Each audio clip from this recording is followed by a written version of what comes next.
नमस्कार, मी प्राध्यापक प्रशांत रवींद्र ढाकणे प्रशांत क्लासेसमध्ये आपलं पुन्हा एकदा मनपूर्वक स्वागत करतो. GDCA आणि CHM परीक्षा मे 2026 ची तयारी करताय. परीक्षा द्यायची आहे, पण सर आम्ही जॉबला आहोत, आम्ही गृहिणी आहोत.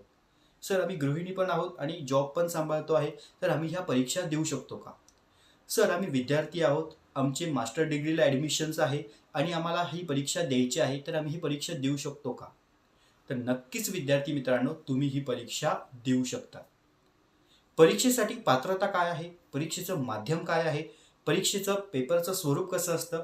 परीक्षेसंदर्भातील त्या ठिकाणी विभाग ही GDCAची परीक्षा कधी घेते? परीक्षेच्या तारखा काय आहेत? परीक्षेच्या ऑनलाईन अर्ज सादर करण्याची तारीख काय आहे? असे महत्त्वाचे प्रश्न तुमच्या मनामध्ये निर्माण झालेले असतील. त्याहून अधिक म्हणजे काय, की सर ही GDCAची परीक्षा दिल्यावर आम्हाला नक्की पुढे काय फायदा आहे हो? सर ही GDCA परीक्षा खूपच अवघड असते असं आम्ही ऐकलं आहे, हे खरं आहे का? सर GDCA परीक्षेसाठी एकूण 6 विषय असतात आम्ही असे ऐकले आहे. ह्या परीक्षेचा अभ्यासक्रम खूपच अवघड आहे असं तुम्ही ऐकलं असेल. तर विद्यार्थी मित्रांनो, हा व्हिडिओ पाहिल्यानंतर, हा व्हिडिओ समजून घेतल्यानंतर नक्कीच तुम्हाला तुमच्या मनामधले जे प्रश्न आहेत या प्रश्नांची सविस्तर उत्तरं त्या ठिकाणी मिळणार आहे. त्यासाठी व्हिडिओ तुम्हाला शेवटपर्यंत नक्की पाहायचा आहे आणि मध्ये कोणीही स्क्रिप्ट करणार नाही, कारण हे महत्त्वाचे मुद्दे कंटेंट पॉइंट्स मी तुमच्यासाठी घेत आहे. ओके, चला रेडी आहात सर्व? GDCA अँड CHM परीक्षा ही सहकार विभागामार्फत परीक्षा घेतली जाते. या परीक्षेसाठी तुम्हाला सगळ्यात महत्त्वाचं ऑनलाईन अर्ज सादर करायचा आहे 9 जानेवारी 2026 ते 23 फेब्रुवारी 2026 पर्यंत. ओके, फॉर्म कसा फिलअप करायचा याचा देखील व्हिडिओ मी आपल्या यूट्यूब चॅनलला अपलोड केलेला आहे, तो एकदा जाऊन व्यवस्थित पहा. त्यानंतर GDCA परीक्षेच्या संदर्भातलं जी अधिसूचना, जे नोटिफिकेशन आहे त्यावरती देखील व्हिडिओ मी अपलोड केलेला आहे, तो देखील व्हिडिओ एकदा व्यवस्थित पहा. GDCA परीक्षा ही नक्की कुणासाठी आहे हे पहिले समजून घ्या, कारण बरेचशा मुलांच्या मनामध्ये खूप सारे प्रश्न आहेत. सर ही परीक्षा आम्ही का द्यावी हो, किंवा आमच्या रिलेटिव्हमध्ये आम्हाला सांगितलं आहे, मग आम्ही ही परीक्षा देत आहे. मग सर ही परीक्षा दिल्यानंतर आम्हाला नक्की पुढे याचा काय फायदा होतो, बरोबर की नाही? परीक्षा नक्की कुणासाठी आहे हे पहिलं समजून घ्या. GDCA परीक्षा ज्या विद्यार्थ्यांना सहकारी संस्थांमध्ये, सहकारी पतसंस्थांमध्ये, सहकारी बँकांमध्ये, DCC बँकांमध्ये तसेच सहकार कायद्याअंतर्गत नोंदविलेल्या संस्थांमध्ये ज्यावेळेस त्या ठिकाणी नोकर भरती येत असते, त्या ठिकाणी जे काही रिक्रुटमेंट जाहिरात येत असते, तर त्यामध्ये तुम्हाला जे क्लेरिकल पद असतं, जे मॅनेजर लेवलचं पद असतं, जे कनिष्ठ वरिष्ठ पदांची त्या ठिकाणी जाहिरात येत असते, तर यामध्ये तुम्हाला शैक्षणिक पात्रतेमध्ये तुमच्या एक ॲडिशनल कोर्स दिलेला असतो, तो म्हणजे तुमचा GDCA. बरोबर? मग ज्या विद्यार्थ्यांना बँकिंग रूटला ट्राय करायचं असेल, तर त्या विद्यार्थ्यांसाठी GDCA परीक्षा ही अतिशय महत्त्वाची आहे, एक लक्षात असू द्या. दुसरा मुद्दा, ज्या विद्यार्थ्यांना भविष्यामध्ये एक सर्टिफाईड ऑडिटर व्हायचं असेल, तर अशा विद्यार्थ्यांसाठी ऑडिट पॅनल रजिस्ट्रेशनसाठी GDCA सर्टिफिकेट कंपल्सरी केलेलं आहे. त्यामुळे तुम्हाला GDCA परीक्षा देणं त्या ठिकाणी बंधनकारक आहे. हा एक मुद्दा इथे व्यवस्थित समजून घ्या. ओके, तर ह्या दोन्ही घटकांसाठी GDCA परीक्षा महत्त्वाची आहे. तसेच विद्यार्थी मित्रांनो, ज्या विद्यार्थी वर्गांना हाऊसिंग सोसायटीच्या संदर्भातलं मॅनेजमेंट, अकाउंटिंग या गोष्टीसाठी जर तुम्हाला त्या ठिकाणी जॉब ऑपॉर्च्युनिटी संधी येत असते, तर त्या ठिकाणी सुद्धा तुम्हाला GDCA त्या ठिकाणी विचारलं जातं. एक गोष्ट लक्षात असू द्या. मग या महत्त्वाच्या संस्थांच्या जेव्हा जाहिराती येतात, त्या जाहिरातींमध्ये तुम्हाला एक ॲडिशनल शैक्षणिक त्या ठिकाणी डॉक्युमेंटेशन विचारलं जातं, ते म्हणजे GDCAचं. तसेच काही शैक्षणिक संस्था असतात, त्या संस्थांमध्ये अकाउंटंटच्या पोस्ट असतात, काही प्रायव्हेट संस्था असतात, त्यामध्ये काही अकाउंटंटच्या पोस्ट असतात. तर या संस्थांना सुद्धा अकाउंटिंग पोस्टसाठी तुम्हाला ॲडिशनल एक सर्टिफिकेट म्हणून GDCA तिथे तुम्हाला विचारलं जातं. तर सुरुवातीला आता तुमचा हा मुद्दा क्लिअर झाला असेल, की आम्हाला GDCA सर्टिफिकेट नक्की आपल्याला कुठे वापरता येतं. पण त्यासोबत विद्यार्थी मित्रांनो, काही संस्थांमध्ये, काही त्या ठिकाणी जे काही संघ असतात, तर त्यामध्ये तुम्हाला अनुभव देखील विचारला जातो. ओके, हा पहिला महत्त्वाचा मुद्दा इथे लक्षात घ्या. मग GDCA परीक्षा नक्की आता कुणासाठी आहे हा मुद्दा क्लिअर झाला. मग तुम्ही GDCA परीक्षेसाठी पात्रता काय असते, बरोबर की नाही? आता पुढचा विद्यार्थ्यांचा प्रश्न काय असणार आहे, सर GDCA साठी पात्रता काय आहे? याही शाखेतील पदवीधर. ओके, मग तुम्ही आर्ट्सवाले असाल, सायन्सवाले असाल, कॉमर्सवाले असाल, एनी ग्रॅज्युएट तुम्ही ही परीक्षा त्या ठिकाणी देऊ शकतात. तसेच ज्या विद्यार्थ्यांचं ग्रॅज्युएशन कंप्लीट नाहीये, पण असे विद्यार्थी सुद्धा ही परीक्षा देऊ शकतात 10वी-12वीच्या बेसवर. पण पुढची अट ऐकून घ्या. मग जर तुम्ही 10वीच्या बेसवर परीक्षा देणार असाल तर तुमचं संस्थेमध्ये 5 वर्ष सेवा पूर्ण असली पाहिजे आणि तुम्ही संस्थेत कार्यरत असले पाहिजे. तुम्ही 12वीची परीक्षा देणार असाल तर तुम्ही संस्थेमध्ये तुमची 3 वर्ष सेवा पूर्ण असली पाहिजे आणि तुम्ही संस्थेमध्ये कार्यरत असले पाहिजे. मग या बेसवरचं तुम्हाला संस्थेकडनं लेटर हेड घ्यावं लागतं. मग त्या लेटर हेडवरती तुम्ही संस्थेमध्ये कोणत्या पदावर आहात, तुमचं नाव, तुम्ही 10वी-12वी कधी उत्तीर्ण झाला आहात, त्यानंतर तुम्ही संस्थेमध्ये तुम्हाला वेतन किती दिलं जातं, संस्था तुम्हाला कायमस्वरूपी करून घेणार आहे किंवा नाही, या पूर्ण घटकांचा उल्लेख त्या सर्टिफाईडमध्ये तुम्हाला असणं बंधनकारक आहे. हे तुम्हाला विभागाने नोटिफिकेशनमध्ये माहिती दिलेली आहे. ओके, मग हे पूर्ण लेटर हेड तुम्हाला त्या ठिकाणी फॉर्म भरत असताना अपलोड करायचं आहे. कुणासाठी? ज्यांचं ग्रॅज्युएशन नाही आहे अशा विद्यार्थ्यांसाठी सांगतोय. पॉईंट खूप महत्त्वाचा आहे.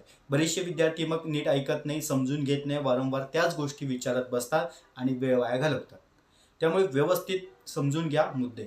चला, आता तुमची शैक्षणिक पात्रता मुद्दा क्लिअर झाला. परीक्षा कोण देऊ शकतं हेही क्लिअर झालं.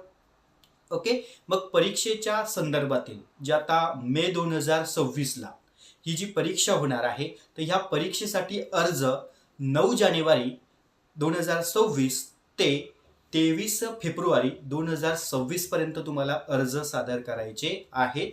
स्क्रीनवर तुम्हाला वेबसाईट दिसते आहे, या वेबसाईटवरती. त्यानंतर पुढे आता आपल्याला यायचं आहे GDCA परीक्षेच्या तारखा. हा खूप महत्त्वाचा मुद्दा आहे. विभागाने तुम्हाला GDCA परीक्षेच्या तारखा, परीक्षा कधी घेणार आहे, परीक्षेची वेळ काय आहे, हे पूर्ण तुम्हाला नोटिफिकेशनमध्ये विभागाने तुम्हाला माहिती दिलेली आहे. पण तरी देखील पुन्हा तुम्हाला मी ही माहिती या सेक्शनमधनं सांगतो. GDCA मे 2026 या परीक्षेच्या तारखा व्यवस्थित तुम्ही समजून घ्या. पहिली तारीख जी तुमची आहे मे महिन्यामधली, 26 नंतर 27 नंतर 28, म्हणजे मे महिन्याच्या शेवटच्या आठवड्यामध्ये 26 मे, 27 मे, 28 मे 2026ला कंटिन्यू तुमची ही परीक्षा 3 दिवस चालणार आहे. ओके, एका दिवसाला तुमचे 2 पेपर असणार आहेत. पहिला पेपर तुमचा असणार सहकारी गृहनिर्माण संस्था, दुसरा पेपर असणार जमा खर्च अकाउंट 26 तारखेला, 26 मे 2026ला. पहिल्या पेपरचा तुमचा टायमिंग आहे 10 ते 1 आणि दुसऱ्या पेपरचा टायमिंग आहे 2 ते 5. दोनही पेपर तुमचे त्या ठिकाणी मार्किंग जर पाहिलं, पहिला पेपर तुमचा 100 मार्काचा, दुसरा पेपर तुमचा 100 मार्काचा. सेम जे काही मार्किंग, सेम परीक्षेची वेळ, फक्त तारखेमध्ये बदल. पुढची तारीख आहे तुमची 27 मे 2026. 27 मे 2026ला पेपर नंबर 3 सहकारी संस्थांचे लेखा परीक्षण, पेपर नंबर 4 सहकाराचा इतिहास तत्व व्यवस्थापन. सेम टायमिंग सकाळी 10 ते 1, दुपारी 2 ते 5. ओके, एका दिवसाला 2 पेपर. आणि शेवटची परीक्षेची तारीख आहे 28 मे 2026. 28 मे 2026ला पेपर नंबर 5 जो तुमचा सकाळ सत्रामध्ये होणार आहे, सहकार कायदे आणि इतर कायदे. आणि शेवटचा पेपर तुमचा दुपार सत्रामध्ये 28 तारखेला, 28 मेला सहकारी बँक व्यवसाय आणि पतसंस्था.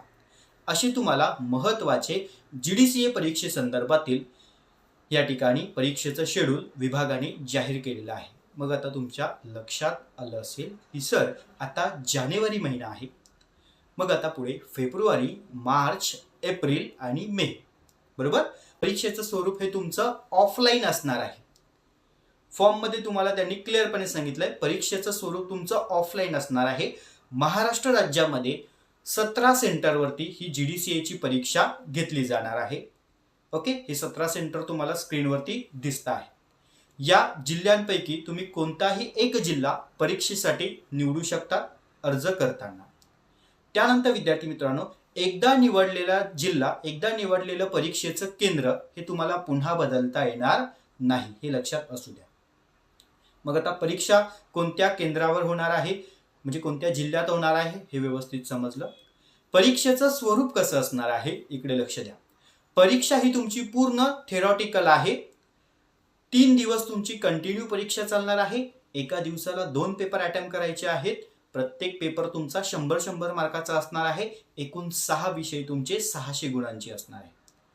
परीक्षेचा जो पॅटर्न स्वरूप तुम्हाला दिलेला आहे तो पूर्ण थेरी पॅटर्न असणार आहे, की ज्यामध्ये तुम्हाला रिकामी जागा, जोड्या लावा, चुटकी बरोबर, टिपा लिहा, सविस्तर प्रश्नांची उत्तरे लिहा, थोडक्यात प्रश्नांची उत्तरे लिहा, संक्षिप्त स्वरूपाचे त्या ठिकाणी प्रश्न तुम्हाला विचारले जातात, फरक स्पष्टकरांवरती प्रश्न विचारले जातात, प्रॅक्टिकली काही सेक्शनमध्ये प्रॉब्लेम्स असतात, विथ तुम्हाला थेरी देखील असते. तर असा हा पूर्ण पेपर तुमचा थेरीमध्ये तुम्हाला लिहायचा आहे. एक गोष्ट लक्षात असू द्या.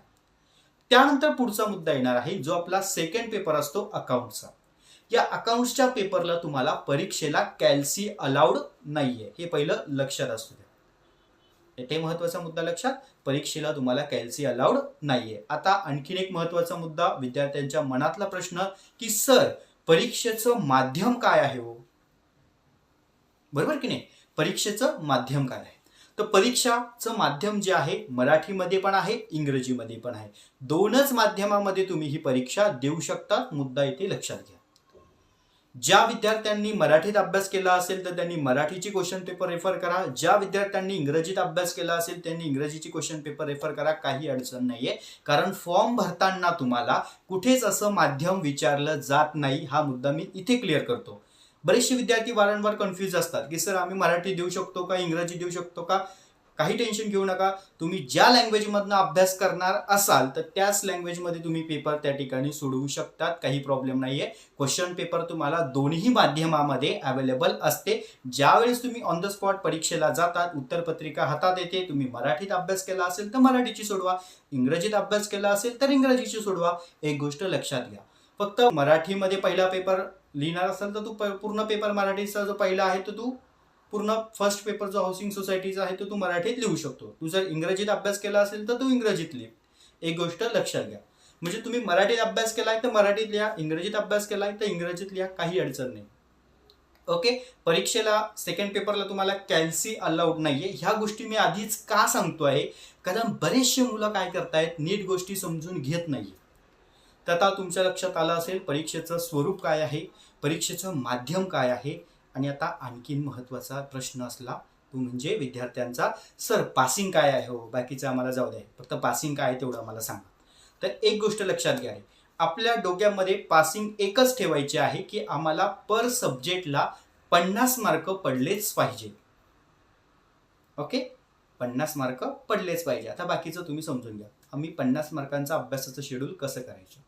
बस, ज्या विद्यार्थ्यांना अगदी सोप्या आणि साध्या भाषेमध्ये सर्व कंटेंट, महत्त्वाचे मुद्दे, पॉईंट्स आपल्याला समजून घ्यायचे असतील तर विद्यार्थी मित्रांनो प्रशांत क्लासेसची बॅच नक्कीच जॉईन करा. अगदी सोप्या साध्या भाषेमध्ये हे सगळे कंटेंट, मुद्दे, पॉईंट्स मी तुमचे घेणार आहे आणि सराव त्यामधनं करून घेणार आहे. त्यामुळे तुम्हाला परीक्षेला अडचण येणार नाही. अगदी कमी वेळामध्ये जास्तीत जास्त महत्त्वाचे प्रश्न आपण त्या ठिकाणी नवीन अभ्यासक्रमाधारित सोडवून घेणार आहे. परीक्षेचं पासिंग कॅटेगरी या प्रत्येक विद्यार्थी लक्षात काय ठेवतील, 50%. म्हणजे आम्हाला पर सब्जेक्टला 50 मार्क पडलेच पाहिजे, बरोबर की नाही. आता खरी पासिंग आहे. आता मुलांना टेन्शन आलं असेल, सर 50 मार्कांचा अभ्यास करायचा आहे. खरी पासिंग काय आहे तुमची, पर सब्जेक्टला तुम्हाला 40 मार्क पाडायचे आहेत. पर सब्जेक्टला 40च मार्क तुम्हाला पाडायचे. म्हणजे पेपर 1 सहकारी गृहनिर्माण संस्था 40 मार्क पडले, तुम्ही त्या ठिकाणी क्वालिफाईड फर्स्ट पेपर. म्हणजे तुम्हाला पहिल्यापासून तर शेवटचे जे पेपर आहे बँकिंगचा, असे एकूण टोटल तुम्हाला 6 विषय आहेत. तर या 6 विषयाला तुम्हाला 40च्या पुढे मार्क असतील तर तुम्ही परीक्षा क्वालिफाईड आहात. ओके. पण जर 40च्या आत तुमचा एखादा विषय अडकला तर त्याचा परिणाम बाकीच्या विषयांवरती होतो, कारण पुढे आपल्याला एक रूल असतो एक्झम्पशनचा. मग एक्झम्पशनच्या रूलमध्ये काय सांगितलं असतं बघा, त्या ठिकाणी तुमचे 6 विषय आहेत. तर या 6 विषयापैकी समजा एखाद्या विद्यार्थ्याचा एक विषय फेल झाला, म्हणजे राहिले किती, 5 विषय. पण या 5 विषयांमध्ये आता एक विषय फेल झाल्यामुळे काय झालं रे, निकाल फेलमध्ये आला ना, मग आता उरले 5 विषय. मग ह्या 5 विषयामध्ये आता फेल झालेला विषय तर त्याला देणंच आहे, कारण त्याला 40च्या आत मार्क होते, म्हणजे 20च मार्क पडले असतील, 25च मार्क पडले असतील, बरोबर. आता 5 विषय आहे. तर ह्या 5 विषयांमध्ये एक्झम्पशन रूल काय सांगतो की त्या ठिकाणी जे तुमचे आता उर्वरित विषय आहे त्या उर्वरित विषयांमध्ये तुम्हाला 50च्या पुढे मार्क असतील तर तुम्ही एक्झाम्शन घेऊ शकता पुढच्या परीक्षेसाठी, फेल झालेले विद्यार्थी. ओके, मग आता हे 5 विषय राहिले. समजा 5 विषयांमध्ये या विद्यार्थ्याला 2च विषयांमध्ये 50च्या पुढे मार्क आहे. म्हणजे त्या ठिकाणी समजा पेपर 2 असेल तुमचा अकाउंट्स, त्याला 51 मार्क आहे. पेपर 3 असेल त्याला त्या ठिकाणी 52 मार्क आहे. मग तो पेपर 2 आणि पेपर 3 एक्झाम्शन टाकेल. मग सर तुम्ही म्हणाल हे उरलेले 3 विषय काय करायचे, तर तुम्ही कोणता रूल यूज केला आहे, एक्झाम्शन. कारण त्या 3 विषयामध्ये जर तुम्हाला 50च्या पुढे मार्क नसतील तर तुम्हाला पुन्हा ते विषय द्यावे लागणार आहे. मग तुम्ही म्हणाल सर मला 48 आहे आणि 49 आहे, पण तुम्ही सांगितलं पासिंग आहे. कारण तुम्ही रूल कोणता यूज करताय, एक्झाम्शन रूल यूज करताय. कारण एक्झाम्शन रूलमध्ये 50% मार्किंग त्या ठिकाणी दिलेली आहे. मग आता जे 3 उर्वरित विषय आहे त्यामध्ये तुम्हाला 50च्या पुढे मार्किंग नाहीये, बरोबर. मग तो फेल झालेला विषय आणि पुन्हा तुमचे हे 3 विषय तुम्हाला पुन्हा पुढच्या परीक्षेला द्यावे लागते. म्हणून मी तुम्हाला सुरुवातीला सांगितलं की बाबांनो, आपल्या डोक्यामध्ये 50चं पासिंग ठेवा, म्हणजे तुम्ही 40 क्रॉस करता. आलं लक्षात? हा, हे आम्हाला महत्वाचं असतं. मग आम्ही काय करतो, पासिंग 40 माहिती झालं की आम्ही रिकामी जागा, जोड्या लावा, चुकी बरोबर, थोडक्यात उत्तर एवढंच लिहितो, इथे आपला पेपर आटपतो आणि जमा करतो. असं करू नका. 50 मार्क आपल्याला पर सब्जेक्टला कसे मिळतील याकडे लक्ष द्यायचं आहे. आणि अधिक महत्वाचं, 50च्या पुढे मार्किंग जर तुमची आली तर तुमचा निकाल हा फर्स्ट क्लासमध्ये येण्याचे चान्सेस असतात, लक्षात असू द्या. त्यामुळे आपल्याला फर्स्ट क्लास विथ डिस्टन्स मध्ये मार्क मिळवायचे आहेत की नाही. मग आपल्याला त्यासाठी काय करावं लागेल, अभ्यास करावा लागेल. अभ्यासासाठी जर तुम्ही तयार असाल तर विद्यार्थी मित्रांनो, मी सुद्धा तुम्हाला 100% परीक्षा ओरिएंटेड येणारे महत्त्वाचे सिरीज, क्वेश्चन आणि सराव या ठिकाणी तुमच्याकडनं करून घेणार आहे. त्यामुळे तुम्ही कुठेही वेळ वाया न घालवता प्रशांत क्लासेसची बॅच नक्कीच जॉईन करा, त्याचा तुम्हाला त्या ठिकाणी नक्कीच फायदा होईल. तर आता विद्यार्थी मित्रांनो, तुमच्या मनामध्ये जे प्रश्न निर्माण होते, परीक्षेचं माध्यम काय आहे, परीक्षेसाठी पासिंग कॅटेगरी काय आहे. आता प्रत्येक जण पासिंग कॅटेगरी डोक्यात काय ठेवणार, 50. सर आम्हाला 50 मार्क पडलेच पाहिजे. कारण पासिंग कॅटेगरी जरी तुमचा 40चा असला तरी डोक्यात तुम्ही मात्र 50चं टार्गेट ठेवा, म्हणजे तुम्ही 40 क्रॉस करता. पण आम्ही काय करतोय, रिकामी जागा, जोड्या लावा, चुकी बरोबर, बास एवढंच लिहिणार, सर झालो पास आम्ही, असं नसतं रे. कारण इथं थेरी कंटेंट, थेरी मुद्दे या ठिकाणी खूप महत्त्वाचे असतात. ज्या विद्यार्थ्यांची बॅक लागलेली असतील त्या विद्यार्थ्यांना आता ह्या सगळ्या गोष्टी आठवत असतील. कारण व्यवस्थित सराव करणं खूप गरजेचं आहे. लिखाण यामध्ये खूप महत्त्वाचं आहे. शुद्ध लेखन तुमचं खूप महत्त्वाचं आहे. बरेचशा विद्यार्थ्यांना काही मराठी शब्द व्यवस्थित लिहिता येत नाहीये, तर त्यामुळे विद्यार्थी मित्रांनो त्याचा सराव तुम्हाला होणं त्या ठिकाणी खूप गरजेचं आहे. काहींचा अक्षरामध्ये खूप गॅप पडलेला असतो, तर तो तुम्हाला लिखाणाच्या स्पीडने कव्हर करणं खूप गरजेचं आहे. नाही तर पानाचे पानं त्या ठिकाणी चालताय, उलटताय, बरोबर. म्हणजे पानांची पानंच तुम्ही त्या ठिकाणी चाळता आहेत, उलटता आहेत आणि तेच नुसतं वाचता आहेत. मग लिखाण करणार कधी. सर सोपं असतं हो थेरी, तुम्ही काय सांगता आम्हाला, आम्ही आमच्या पातळीवरती करून घेऊ, खूप सोपी थेरी आहे, मग आम्ही 1 नाईट स्टडी करून जाऊन अभ्यास रट्टा मारून जाऊ, पाठांतर करू. विद्यार्थी मित्रांनो, पेपर आपल्याला वेळेत कंप्लीट करायचं आहे. महत्त्वाचेच कंटेंट, मुद्दे, पॉईंट्स तुम्हाला त्या परीक्षेच्या उत्तरपत्रिकेमध्ये व्यवस्थित लिहायचे आहे. त्याचं व्यवस्थित प्रेझेंटेशन तुम्हाला करायचं आहे, व्यवस्थित मांडणी करायची आहे, तरच तुमचा स्कोर या ठिकाणी चांगला येणार की नाही. आणि खरोखरच ज्या विद्यार्थ्यांना प्रामाणिक अभ्यास करायचा असतो ते विद्यार्थी अभ्यासाला सुरू करून देतात. तर मी विद्यार्थी मित्रांना एकच सजेस्ट करेल की वेळ वाया घालू नका रे. कारण जरी सादर करण्याची 23 फेब्रुवारीपर्यंत जरी तुम्हाला डेट असली तरी विद्यार्थी मित्रांनो, लवकरात लवकर जानेवारी महिन्यातच फॉर्म फिलअप करा आणि अभ्यासाला सुरू करा. ओके, अभ्यासाचं स्वरूप नियोजन करत असताना एक गोष्ट लक्षात घ्या, आपली बॅच जर तुम्ही जॉईन केली तर तुम्हाला काहीच टेन्शन असणार नाही. कारण मी जेवढे महत्त्वाचे क्वेश्चन सिरीज देतोय तेवढेच अभ्यासा. ओके, जेणेकरून तुम्हाला ते परीक्षेसाठी सफिशियंट असणार आहे. त्यानंतर ज्या विद्यार्थ्यांना सेल्फ स्टडी करायचा असेल काही प्रॉब्लेम नाही, तुम्ही तुमच्या पातळीवरती करा, पण अभ्यासामध्ये सातत्यता नक्की ठेवा, हा महत्त्वाचा मुद्दा आहे. ओके, जर तुमच्या अभ्यासामध्ये सातत्यता असेल तर नक्कीच तुम्हाला फायदा होईल. पण आमचे विद्यार्थी हुशार असतात, काय करतात, असं जानेवारीमध्ये फॉर्म भरतो, मग नंतर निवांत फेब्रुवारी मार्च चाललंय, मग पुन्हा आम्हाला एप्रिलमध्ये जाग येते. सर आम्ही जानेवारीमध्ये GDCAचा फॉर्म भरला होता, आता परीक्षा अवघ्या आमच्या 1-1.5 महिन्यावर आलेली आहे, मग आता काय करायचं. तर पुन्हा असे प्रश्न त्या ठिकाणी निर्माण होऊ नये म्हणून विद्यार्थी मित्रांनो, जानेवारीपासूनच तुम्ही अभ्यासाचं त्या ठिकाणी सेक्शन सुरू करायचं आहे. परीक्षा ही 26, 27, 28 मे 2026ला होणार आहे. मग आम्हाला आपल्या परीक्षेचा जो GDCAचा अभ्यास आहे तो आपल्याला एप्रिल महिन्यामध्येच एंड करायचा आहे. ओके, आपलं शेड्यूल सिरीज ठरलेलं आहे, कारण थोडक्यात आणि महत्त्वाचं आणि परफेक्टच विद्यार्थी मित्रांनो अभ्यासायचं. बाकीच्या गोष्टी आपल्याला नाही अभ्यासल्या तरी चालत्या, पण ज्या परीक्षेसाठी आम्हाला येणारे घटक आहेत त्याकडे फोकस ठेवला ना तर नक्कीच तुमचा कमी वेळामध्ये जास्तीत जास्त परीक्षेचा अभ्यास त्या ठिकाणी होत असतो. आणि ही स्ट्रॅटेजिक जर तुम्हाला अभ्यासायची असेल, जर तुम्हाला ह्या महत्त्वाच्या संकल्पना थोडक्यात समजून घ्यायच्या असेल तर प्रशांत क्लासेसची बॅच तुम्ही विद्यार्थी मित्रांनो नक्की जॉईन करा, कारण ही बॅच तुमच्यासाठी परीक्षेसाठी खूप महत्त्वाची आहे. जर तुम्ही बॅच जॉईन केली तर त्यामध्ये मी तुम्हाला होम असाइनमेंट सिरीज क्वेश्चन आहे, त्यासोबत तुम्हाला परीक्षा ओरिएंटेड येणाऱ्या महत्त्वाच्या प्रश्नांच्या सिरीजच्या ज्या काही महत्त्वाच्या नोट्स असणाऱ्या PDF सेक्शनमधल्या त्या तुम्हाला मी प्रोव्हाइड करणार आहे.